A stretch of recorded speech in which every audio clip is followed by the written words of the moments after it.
Joining us, Smith, the Executive Director of Cornerstone Community Development Corporation, which is the lead agency for Southland Recovery Coalition, better known as SRC.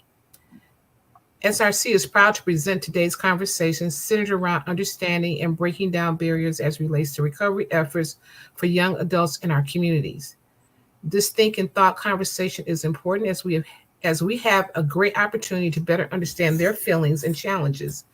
The better we understand, the better we can assist and serve in our efforts to bring all age groups together with the recovery process. Thank you, Zion and Kwan, for taking the time to share your feelings, thoughts, and observations. And now we'll turn the program over to Yvonne Orr, an SRC partner. Thank you, Ms. Smith. And it's a pleasure to be joined by two fine gentlemen. I'd like to introduce the Southland Recovery Coalition's 2023 Recovery Champion, Zion Richardson, and he will introduce the next panelist. For sure. Thank you for the introduction. As it was mentioned, my name is Zion Richardson, and I'm really excited for the presentation that we have today. It's going to be an open forum type of discussion just centered around youth mental health, recovery, and everything in between. So without further ado, I'll be introducing my co-host or my co-panelist, Jaquan Sales Irving, and I'll allow him to give some background on himself as well. Hey everybody, how you doing? My name is Jaquan Sales Irving, Chicago born and raised, South Side. Graduated from Whitney Young High School, then attended Morehouse College and majored in film, and currently working at Disney under the Hulu's originals and unscripted department. Sounds great. So I feel like we can get straight into it. I wanted to start by kind of having a discussion around breaking down the barriers that Black men face, and it's about the different stereotypes and what we face as Black men in America. So, for example, I feel like we don't talk enough about mental health for Black men. So I wanted to kind of start by asking you, Jaquan, how would you describe mental health coming up as a Black man, and also how would you describe the influence that has had on your life? I mean, mental health is a huge thing, I feel, especially for Black men coming up, because I feel like you're not always put into a position to express yourself. It's always be strong, don't cry, suck it up. And that can kind of, you know, put a void in a man's chest. You know, you're not able to express yourself. And that's where you see men doing kind of outrageous things, or you see Black men going through a certain type of plights because they aren't able to like relieve themselves of, you know, kind of the trauma that they've experienced, whether that being, you know, losing a friend, losing a family member, you know, an idol of yours going away for some time. uh and personally, I know I grew up in a separated family household, so I know that hurt me tremendously. Great co-parents though, but you know, it's certain things that we see growing up that, you know, have a huge effect on how we become.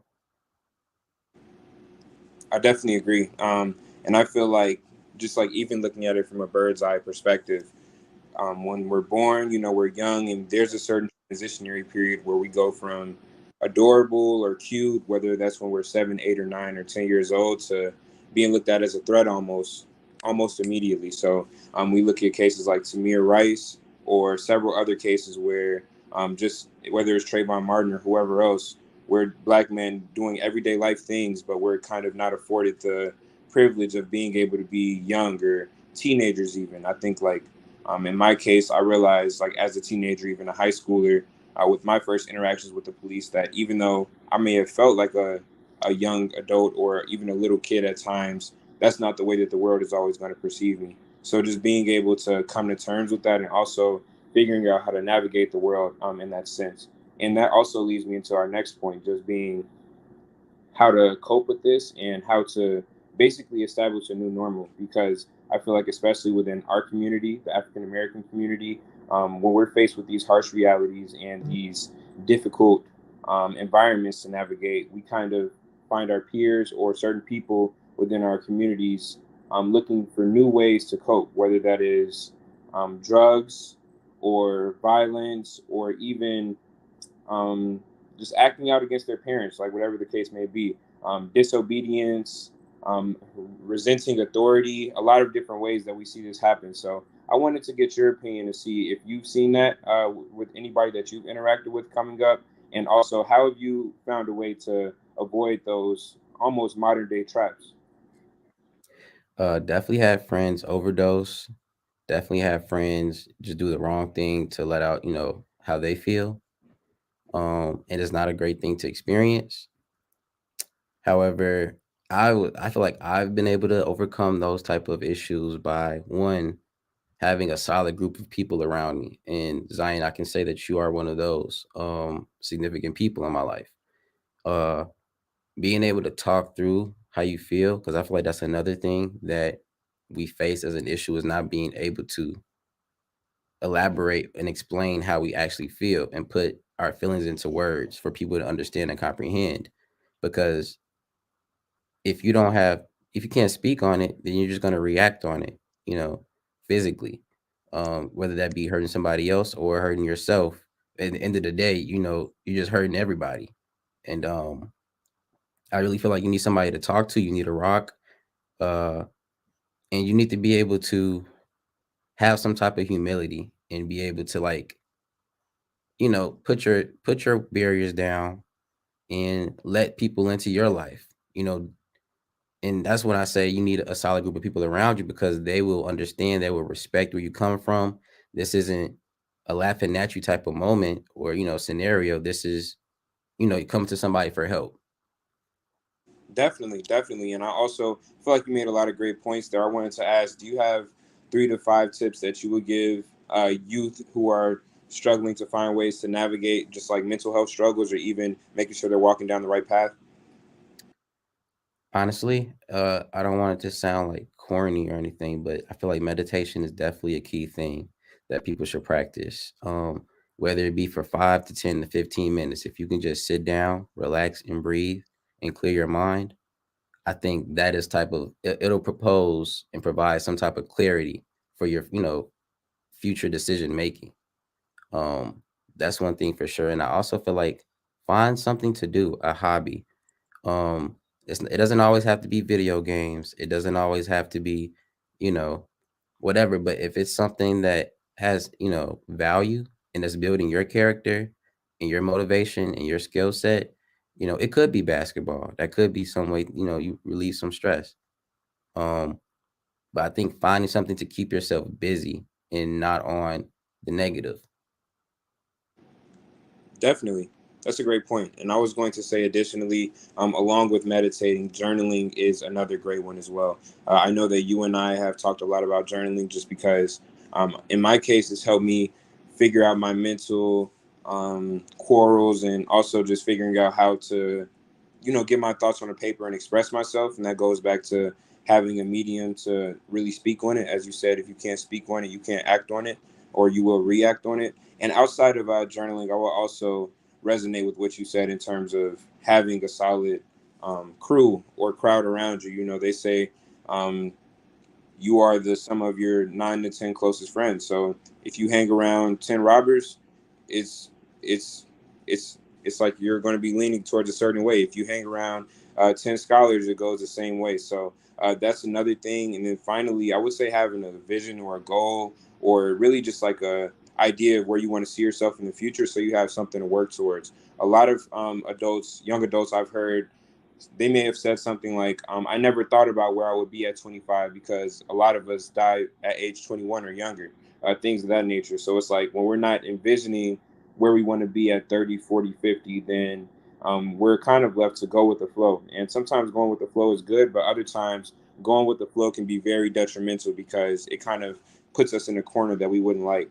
And then additionally, I feel like you made some great points, and I hope that our viewers are able to take a lot of value from that. I wanted to ask, what do you do to take the edge off when a lot of people around us are taking drugs or falling into alcoholism, or really just having unhealthy habits that aren't conducive to where we want to be? No, definitely. I'll be honest. I like to have fun, when it's the weekend, hang with some buddies, grab some brews or whatever the case may be, of course. Um, And I don't know, but I feel like it plays a part into work hard, play hard. You know, I know jobs can be stressful, life is stressful. I mean, they're talking about upcoming recession, like nothing's sweet right now, for lack of a better word. But I feel like what I do is I personally, Zion, I might go to your house and chill with you. We might play 2K, or I might just take a nap. Um, I feel like I don't try to break my back in terms of things to I only control what I can control. And I think I realize that. I don't want myself to be wrapped up into something. I don't want to have too much focus on something that I know that's not going to reciprocate that type of energy to me too. So I think that I kind of, and honestly, I don't think I have the perfect way of, taking the edge off myself or anything like that. But I think just, read a book, hang with some friends, have some fun. Zion, I just got a puppy. So, that's my life right now. That's my kid. Uh, so those things kind of play a part into making my life more relaxed and calm. Yeah. Because I don't know, I just, not stay busy, but stay busy for the right things that Mhm. also like, love what you do. That's another thing too. Uh, I love what I do. I love who I'm around. So therefore it's not always as stressful as things may be. Yeah, I like that a lot, and especially I'm an avid reader, so when you said read a book, that kind of it made my lights light up because that's the number one thing I was going to say. Um, Really, when all throughout when I was in school, for background, I went to Whitney Young for high school. I went to the University of Wisconsin-Madison for college. Currently debating on whether I want to get my MBA or not. All throughout school, I was really like, I don't like books. They're boring. I associated reading with textbooks, and that was kind of a negative association because sometimes a lot of our classes we're doing them to get through them, but every class is not going to be passing the line. So once I graduated, that was my first time actually realizing, hey, these books don't have to be boring or they don't have to be. I can read anything that I want to read, and there's a lot of hidden knowledge in there. Sometimes they say if you want to hide something from Black people, put it in a book, which is a crazy cliche, but it makes a little bit of sense because I know that a lot of people around me don't read as often as we should. So that's a great thing that you mentioned. And then additionally, I would say, like you said, whether it's hanging out with friends or really challenging yourself to find a hobby, there's a lot of different ways that we can take the edge off. Sometimes we can find fun in things that wouldn't typically be fun. For me, that's been working out. I just picked up boxing, which has been a very fun habit, and I find a lot of excitement in pushing myself to the next level. Whether that's running an extra mile, jumping rope for an extra 10 minutes, or even just trying new things. There's a plethora of different things out there for us to try, and I feel like especially within our community, we don't try things as often as we should. For example, I know a lot of people that have never left their neighborhood, that have never been downtown, let alone have never left Chicago. And that leads me to another fun thing that we can do. Sometimes it might be best to just stack up and travel somewhere. I know that in my case, I had my first experience out of the country in high school. Um, Initially, my freshman year, before my freshman year of high school, I went to Mexico because that's where my grandma used to live. And then later down the line, the summer after my junior year, I studied abroad in Ghana through a program called AFS, which is a great program for high school students.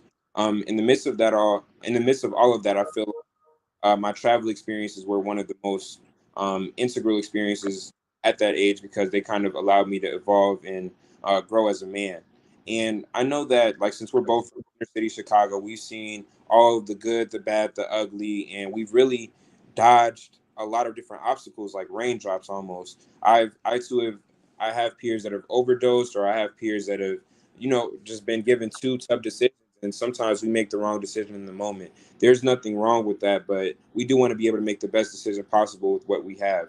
So I for one, I don't have any experience with drug addiction, but I know a lot of people our age do, and even some folks who are younger, whether it's weed, promethazine, codeine, Molly, fentanyl, the list goes on. There's a lot of different things, cocaine, and uh, several other drugs. I wanted to kind of get your perspective. Um, what advice would you have for someone who's trying to avoid those obstacles, especially when it's being thrown at them? And I know that we're not experts, but how would you advise someone to let go of addiction if they already started doing those types of drugs? It might seem like a cookie cutter answer, especially just since I've never been put in a situation like that or gone through it. But I would say you have to get through it to get to it, as my mom would say, and you gotta get through it to get to it, and get to it to get through it. It's all about persistence and optimism. And if that's what you want at the end of the day, then you can have that.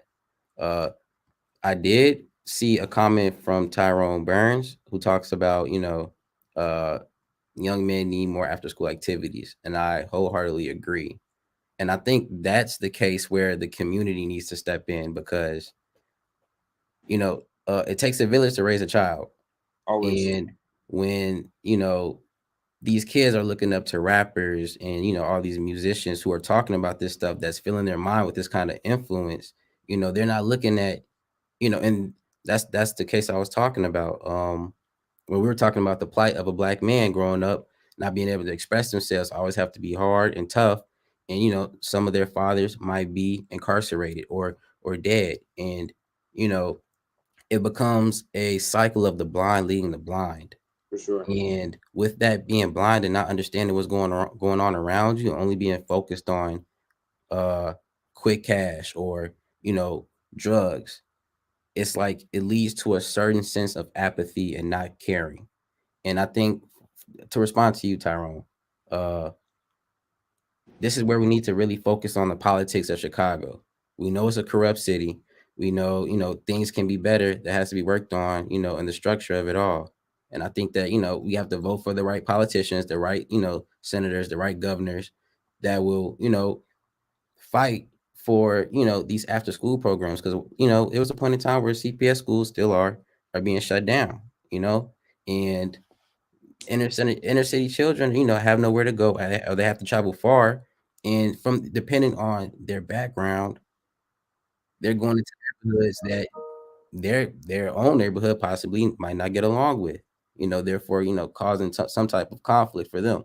So I really do think we need to get the right people in office that will actually devote and be committed and have conviction towards putting, a lot of efforts into after school programs. I wholeheartedly agree. For sure. And we want to thank you, Tyrone, for joining, as well as everyone else who's watching across the different platforms, whether it be Facebook, YouTube, so on and so forth. And Quan, you made a great point, because it does start with, our youth having something to do. I feel like another factor within that is paying it forward. I know that there were a lot of different resources that were poured into me when I was coming up, whether I was in high school doing different college readiness programs or even after school programs. It could be Chicago Park District, CPS, whatever the case may be. How do you pay it forward? And additionally, what would you say to the children who we see that don't have anything to do, and it's leading to them doing these riots or causing a lot of mayhem downtown? If you kept up with that as well. That's just kids. Kids will be kids, one. But I think it's getting a part of it is like social media. I feel, social media, kids not having anything to do, and parents letting their kids do anything they want to do. Because I mean, not to say like we're old or anything, but when we were coming up, Zion, we weren't, going downtown causing any riots, or like, stepping on cars, causing mayhem. Not It at was all. more so, hey bro, you want to grab a bite to eat after class, or you're just trying to kick it after school. Um, you We know, might be silent in the car. nothing major, nothing crazy at all. Yeah, I honestly just think these kids' heads aren't in the right place, and I think they're trying to. This is obviously like this goes back to the blind leading the blind. They think what they're doing is cool and cute, but in reality, this isn't. This is this is vandalism. Yeah, Is and a it's lot. bad, and is really painting a bad picture for our community, because this is the youth, and it's like It's the future. this is the future. We don't need this. Especially since like we've stuck together as a community so long, trying to, combat police brutality and all these other, forces that are against us. And here we are, the same people that we're fighting for, the youth, are, tearing, the progress apart. Yeah, And it doesn't make sense. And it's just like, it just doesn't make sense. I would like your stance on things, because I'm very curious. for sure. And I see also in the comments, we have Michelle who mentioned that this is the same situation that's happening in Detroit. And we wanted to thank her for joining as well. And honestly, I wanted to resonate with everything that you said, but also just like give my own opinion. I think that, like, yes, it's the blind leading the blind. There's a lot of confusion right now. There's I feel like every different age group needs a solidified leader that can take us to the right direction. So if we ask our parents, they may have say, oh, so and so, this is the person that all the kids looked up to, or this is the person that we looked up to when we were in our 20s, whatever the case may be. Right now, if it seems like the youth are looking for a leader, and nobody knows what to do or where to go because no one's being asked the right questions. For one, I would say it starts with the right questions being asked. So we might just start by asking our youth around us, okay, what do you want to be when you grow up? We hear that a lot. What's a career that excites you that you don't know anybody else that's doing it? And maybe we might be able to connect them like, oh, you want to be an anesthesiologist? I know someone who's doing that right now. And the more they see black men, black women in these careers that seem like we only see them in movies, the more they might start to think in different ways. Like, oh, I never thought about going to med school, but I think I might be able to do it because you can. It does go back into resources for one, because we look at different schools, we compare our schools to those of other ethnicities. It's not the same resources at all. Some schools, they might have students that are like, oh, like I was in a robotics program. And then if we look at schools that are in these underfunded neighborhoods, they don't have a robotics program. The only interaction they're getting with robotics might be on YouTube. So whenever we do find success, I do believe that it starts with us going back and giving our old schools or our old neighborhoods the resources that we wish we had. Because the same way I was like when I was 17, 15, whatever the case may be, and I felt like, wow, like I wish there was somebody who could tell me the right place to go or the right things to do. There's a kid right now that's really looking for a leader like you and me, or even someone else, just to be like, hey, I was in your shoes before. And it's not lame to go to college. It's not lame to say no to drugs. And it's become such a cliche that the connotation that comes with it, people just associate it with being corny. But in reality, a lot of your favorite people or your most successful people, they are making the right choices. And it's not lame to make the right choices. We look at 50 Cent, for example. We know he's had a troubled and battered past, but at the same time, he mentioned in his book, I would suggest to read it if you haven't, he said he doesn't drink and he doesn't smoke. And there's a lot of different rappers who rely on weed and alcohol to make their best lyrics. He's like, well, what if Jay-Z comes into the studio and he's like, I want you to write a verse right now. And you like, oh, I can't do it because I'm not high. Now you hustling backwards, you stopping your bag, you stopping your money, and it's not a good thing for anybody on either side.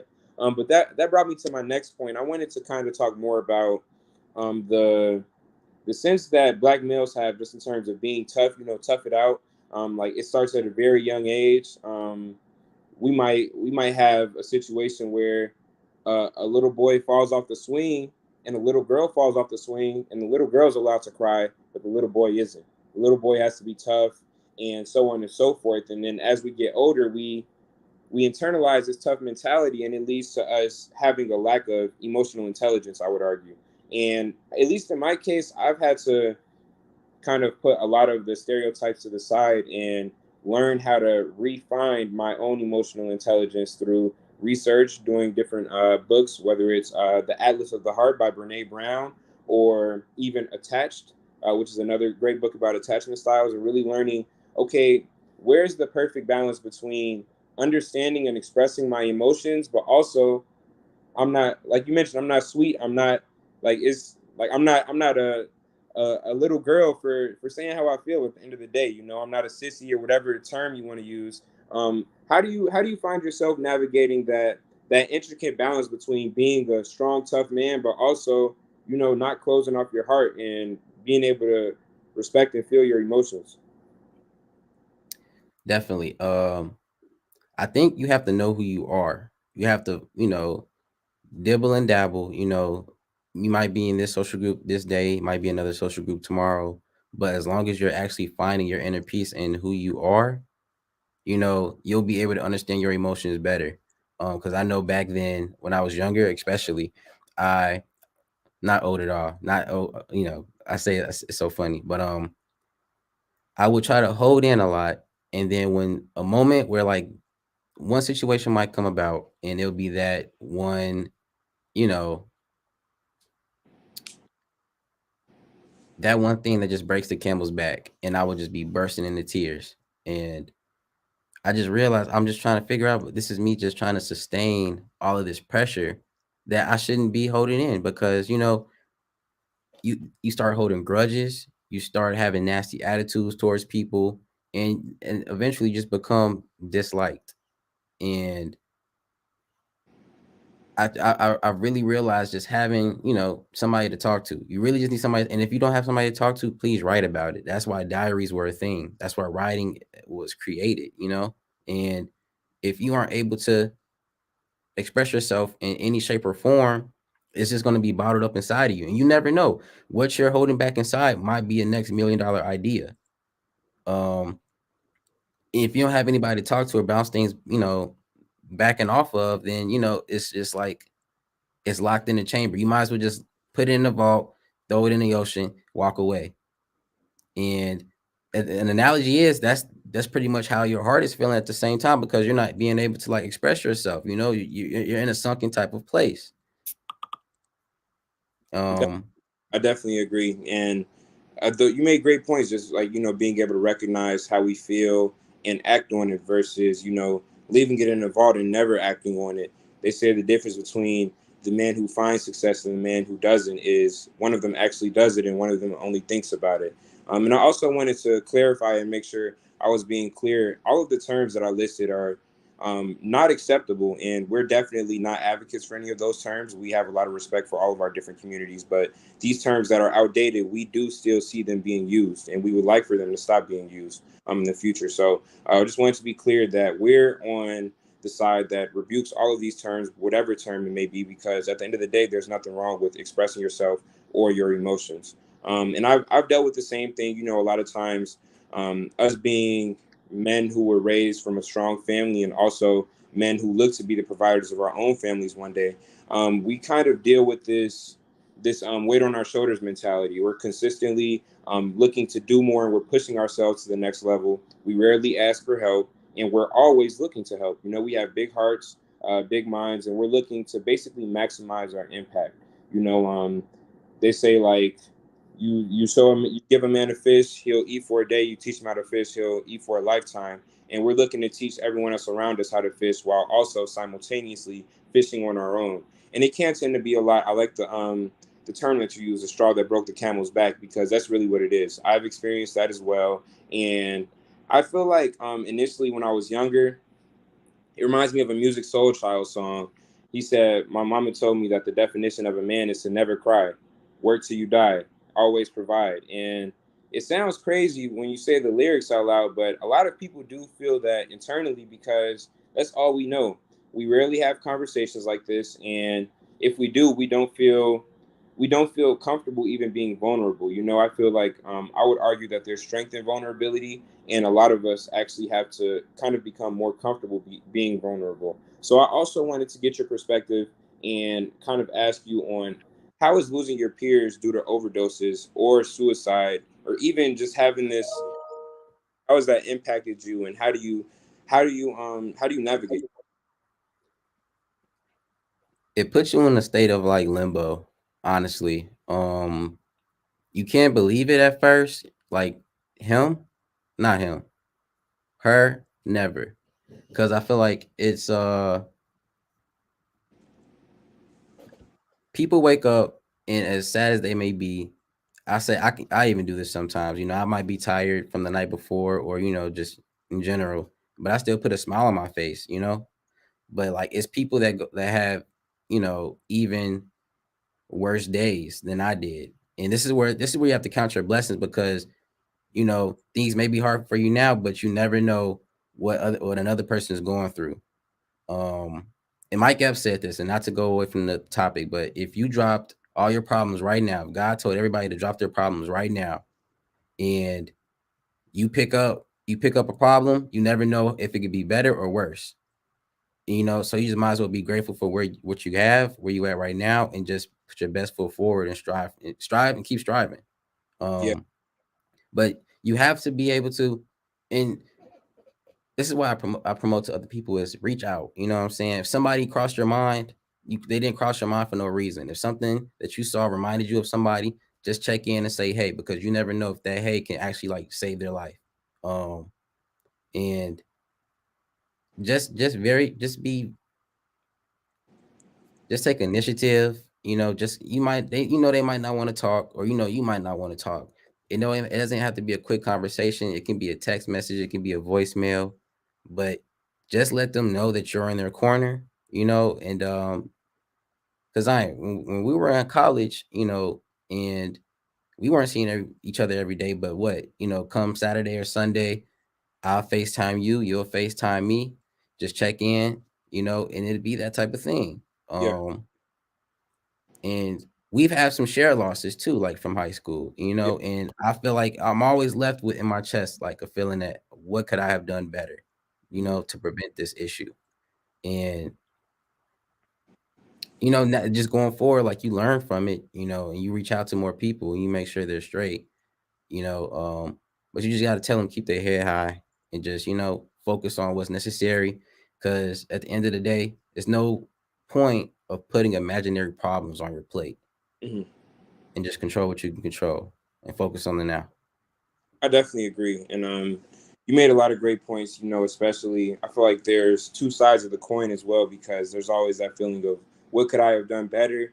But then it's also like, I know, like in my case, like I've had people very close to me just struggling with suicide, and I feel like it's my sole responsibility to save their lives. So then that's another thing that we have to make sure we're properly navigating, because I like to say you can lead someone to water, but you can't force them to drink it. A lot of times people have to make that decision for themselves. Like, I want to get help.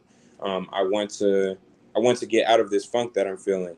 I've had a lot of people close to me that have like dealt with adversity in different ways, and even myself, I've had a lot of adversity that I didn't expect or anticipate to have to deal with. But a lot of things in life, like that's the thing about life. If we could decide when bad things happen to us, then it wouldn't even be life for real. A lot of times bad things happen at the worst time, but we can't do anything but allow these situations to make us and not break us. That's why they're called make or break situations. And I think that my experience with a lot of people around me, just navigating suicidal thoughts and tendencies, and really struggling with their mental health overall, and really being in that fire, if you will, has allowed me to gain a better grasp and understanding of what mental health is really all about, and really healthy ways to cope with a lot of the things that we deal with. I know that I feel like there have been multiple times when people have come to me feeling whatever devastation or depression, and really struggling with those suicidal tendencies. And initially, I might feel like it's my responsibility to, take this suicidal feeling out of them. But then at the same time, we're not trained professionals. So a lot of times the best thing that we can do is send them to those right trained professionals. Hey, I feel where you're coming from. I think that you might benefit from therapy. Or, hey, I feel where you're coming from. Let's go talk to a professional about this, and I'll go with you to sign up for that. Just giving them that positive support when we can. Outside of that, I see that we have a couple of comments in the chat as well. So I want to thank everyone for joining. And I like a lot of the hashtags that I've been seeing. One of the hashtags says check in. That's always a good one. Never give up. Act now. Express yourself. Express your emotions. These are all great podcasts. These are all great hashtags, because they're kind of things that we don't take a lot of time to do. I feel like a simple check-in with whatever friend you have, whether you're saying, hey bro, you just crossed my mind, are you good? Like, no, are you really good for real? Just simple things like that can go a long way. We have a new joiner. I wanted to see if we have anything that Miss Orr wanted to say. No, I was just going to close us out after you all make your closing statements. Make a couple of announcements, of course. Definitely. We want to thank everyone for joining, and I hope everyone's been keeping up with the comments as well, because we have a lot of great material in here. One book that was shouted out, Cry Like a Man by Jason Wilson. I actually have that book on my reading list, so I'm looking forward to reading that. I'll hopefully have it done by the next live, and we'll be able to speak on that as well. But we want to thank everyone for joining. Also, thank everyone for the productive comments as well. Well, I will say that this has been a wonderful, it's our version of a Snapchat at lunchtime. We will be hosting more live conversations with a particular focus on our theme, which is breaking down barriers. This lunchtime conversation has been brought to you by the Southland Recovery Coalition, as well as Cornerstone Community Development Corporation. We want to virtually thank our other panelist that was unable to join and send him get well wishes to Lamont Wallace. And then we want to let you know that where there are few, there are many and mighty. So please feel free to share this. You can stream it again and again and again from any of the platforms on YouTube as well as Facebook. You can find us on Facebook at Southland Recovery Coalition. You can find us on YouTube at Your Life, that's YORR Life. And we certainly hope that you will join us again. A special thanks to our two gentlemen. We look forward to having this conversation again in the future. And we hope to bring other panelists your way to have some thought-provoking, food for thought conversations that really give us a different perspective on what millennials are really thinking about. We hope that you enjoyed the rest of your weekend and have a wonderfully safe day. Thank you for joining. Thank you. Thank you.